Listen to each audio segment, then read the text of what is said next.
है क्या करें। रात्रि का समय समझाते समझाते थक गए। अब तो रात में गोस्वामी जी कहते कंठे सुख दुख आवन बानी अजर पाठी में दिन बीनु पानी। कंठ सूख गया।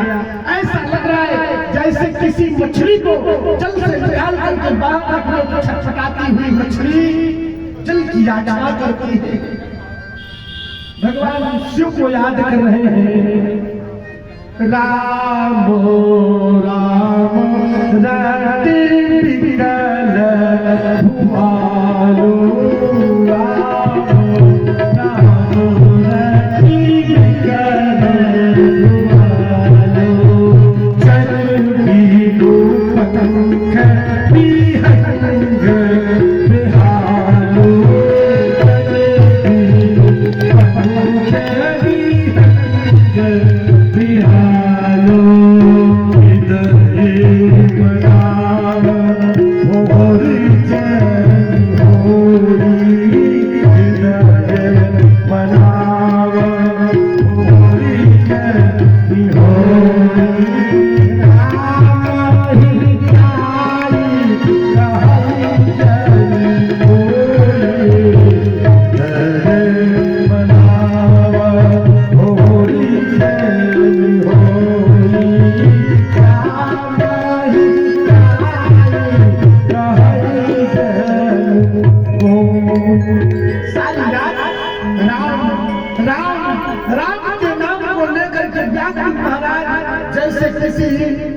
पक्षी के दोनों पंख को काट दिया गया हो, व्याकुल होकर के तड़पा रहा।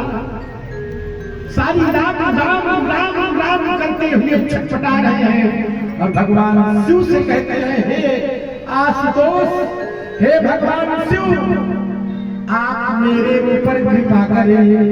आशुतोष तुम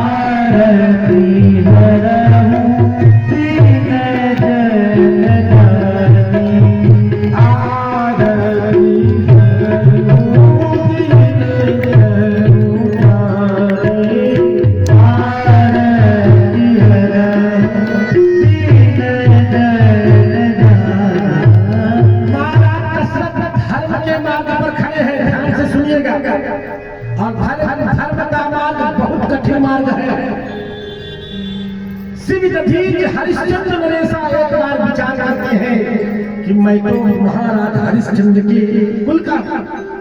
हरिश्चंद्र ने धर्म के लिए क्या किया था? महाराज हरिश्चंद्र ने महाराज धर्म के लिए अपना सर्वस्व न्यौछावर कर दिया। लगे हाँ आपको बड़ी सुंदर आख्यान क्या बता रहा हूं।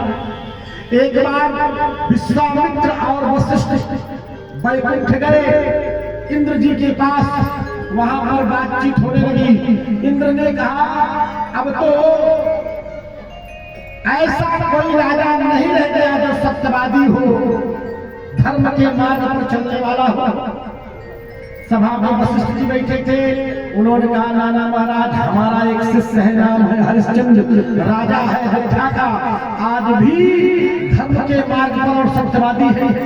विश्वामित्र ने कहा कल मैं चल करके पहले परीक्षा लूंगा, इसके बाद मैं मानूंगा कि सत्यवादी है, धर्मनिष्ठ है।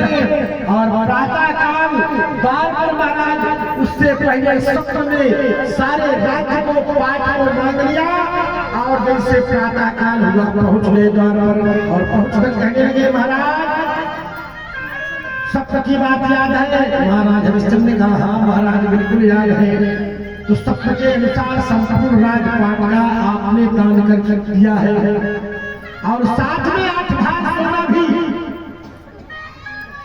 अब हमको आप दान करो। महाराज तिजोरी की चाबी को दिया, जाकर के 8 भार सोना ले आओ। विश्वामित्र ने रोक दिया, नाना अब तो राजपाट के अंदर तिजोरी भी है, वो सोना भी हमारा है। अगर वास्तव में तुम धर्मनिष्ठ राजा हो, धर्म के मार्ग पर चलने वाले हो, तो चले जाओ काशी नगरी में, जो भगवान शिव की त्रिशूल पर टिकी हुई है, और वहां पर जाकर के नौकरी करके 8 भार सोना चुकाओ, तो मैं मानूंगा कि आप सत्यवादी राजा हो। सीताराम भगवान की जय हो। उस समय महाराज हरिश्चंद्र सारा राजपाट दान करके अब जब जाने का मन बनाया, तो आज तत्काल महारानी सेव्या आकर के पति के सामने खड़ी हो गई और कहने लगी, हे पतिदेव, आप दुख भोगे और मैं इस राजधानी में रह करके सुख भोगूं, ऐसा नहीं हो सकता। महारानी सेव्या कहती है कि जिया बिनु देह नदी बिनु बारी, तैसे ही नाथ पुरुष बिनु नारी। महाराज तत्काल मैया सेव्या तत्काल तैयार हो गई कि मैं भी आपके साथ चलूंगी। और जो सेव्या मैया जब तैयार हो गई, एक छोटा सा बालक नाम है रोहितास। रोहितास ने कहा, आंचल